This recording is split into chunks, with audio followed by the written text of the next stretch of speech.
Hey guys, welcome back to another video. This one is going to be a nuclear tech mod updates and changes. The last I did this was like 2 months ago. So yeah, a lot of changes more like. The new machine which has been added is called the Pyrolysis Oven. It's an oil processing machine. Aside from that, you can find everything that I'm going to cover in this video in the description in the form of video chapters for easy navigation. So without any further ado, my guys, let's get straight into this.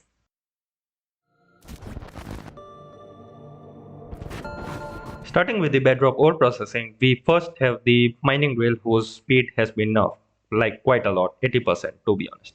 So I have this Bedrock Ore node here with awesome properties, and the mining drill now basically mines at a speed of 5 minutes if you don't have any upgrades in it. So yeah, the base speed is down to 5 minutes, and using speed upgrades and drill bits which are faster, you can get the speed. So for example, here I'm using the max level bit 250% speed along with a speed upgrade which will give me a bedrock ore in 48 seconds. In the video it's 12, I have speeded up to 4 times. So yeah, 48 seconds for a bedrock ore with the highest tier of drill bit along with the speed upgrade. Aside from that, the Bedrock Ore Processor now is faster. So the base processing speed is down to 30 seconds. And if you use speed upgrades in this, then of course it's going to go way faster than that. So it's advisable to use the speed upgrades, especially when it comes to the mining drill, because it's much slower now. So yeah, that's the Bedrock Ore Processor using normal video speed. Processes it very fast. Next up, we talk about ore slop. Now, using ore slop, you can process it into like limestone, sulfuric acid. You can get mercury out of it, but you can also basically drain it out if you don't want to do anything with it. So, if you spill it out, there is no downside to it. So, getting rid of ore slop is actually pretty easy. Just drain it out, and there we go. If you don't want anything to do with it, then you can just use the drainage pipe in order to get rid of excess ore slop that you have here. Now, bedrock ores, when they are processed, give fragments.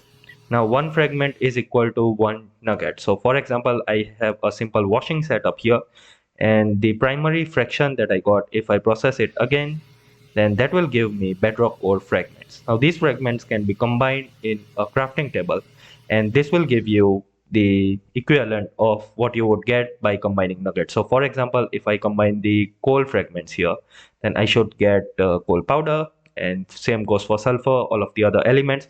So it works in the same way like this. It's for balancing purposes for more rare earth metals. Next up, let's talk about the pyrolysis oven, the new machine that has been added.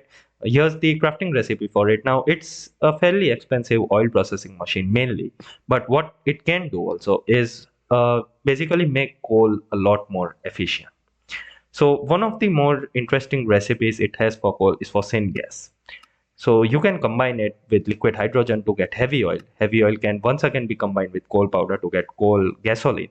But using coal powder with steam will give you syngas directly, which can be used in a combined cycle gas turbine. So that's an interesting way of processing coal, basically making it more efficient rather than just burning it to produce power. So there you get syngas, and also coal gasoline is also pretty effective as a fuel.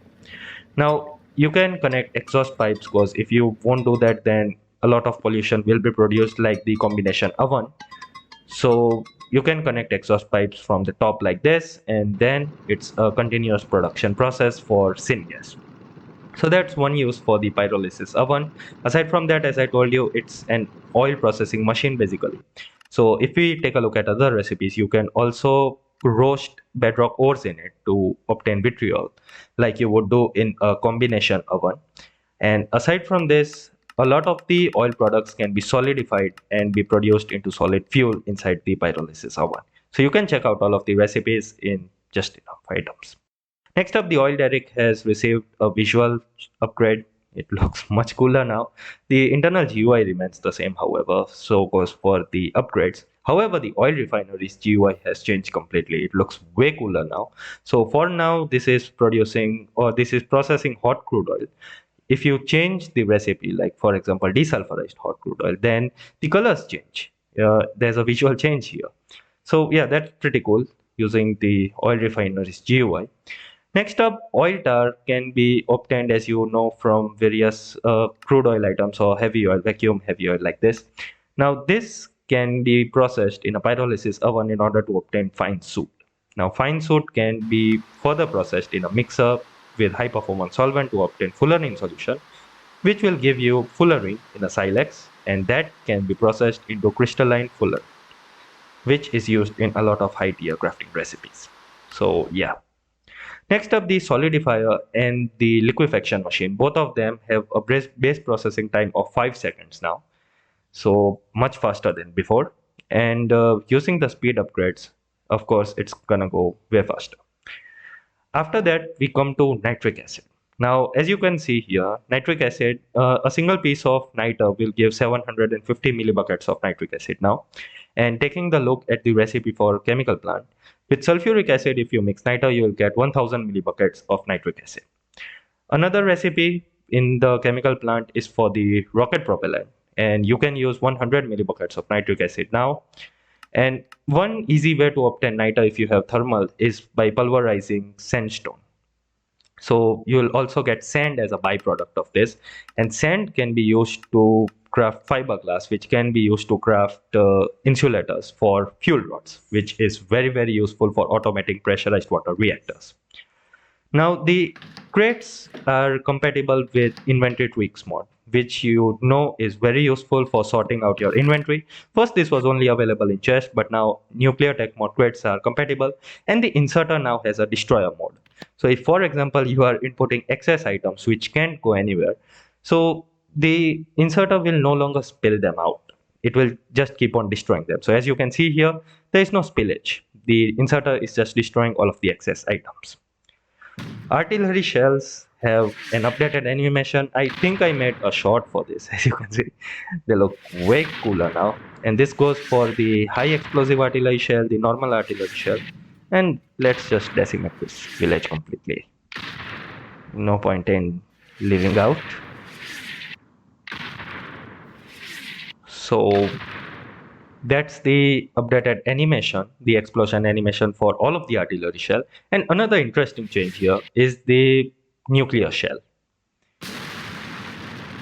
So nuclear explosions will no longer have bedrock below them now. So if you basically fire a nuke which is powerful enough to go all the way down to bedrock, then the bedrock will change into Bedrock Sellafite. It looks blended in, so no longer does the bedrock look very different than all of the surrounding area of the blast. The Bedrock Sellafite has the same properties as bedrock. So yeah, that's that. Now the settings tool is pretty interesting as it can copy the setting of compatible machine. Like for example, here I'm going to shift right click to copy the setting of ore acidizer, which is set to water. And now I can just right click on other ore acidizers in order to set them to water. Pretty handy. And one of my most favorite use for this is to set multiple heat exchangers for power plants. So using one heat exchanger, you can apply the setting to rest of them very easily. No need to set individual settings.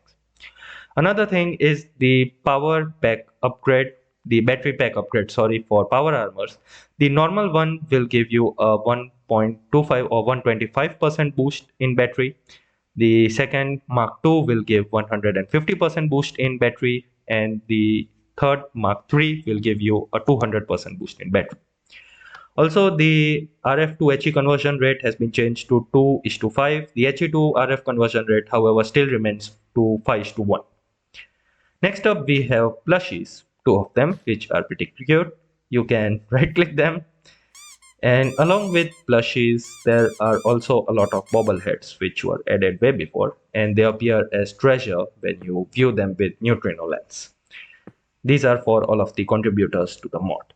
The Ambience Radiation Generator has been removed, or basically its functionality has been removed. The block will be removed soon.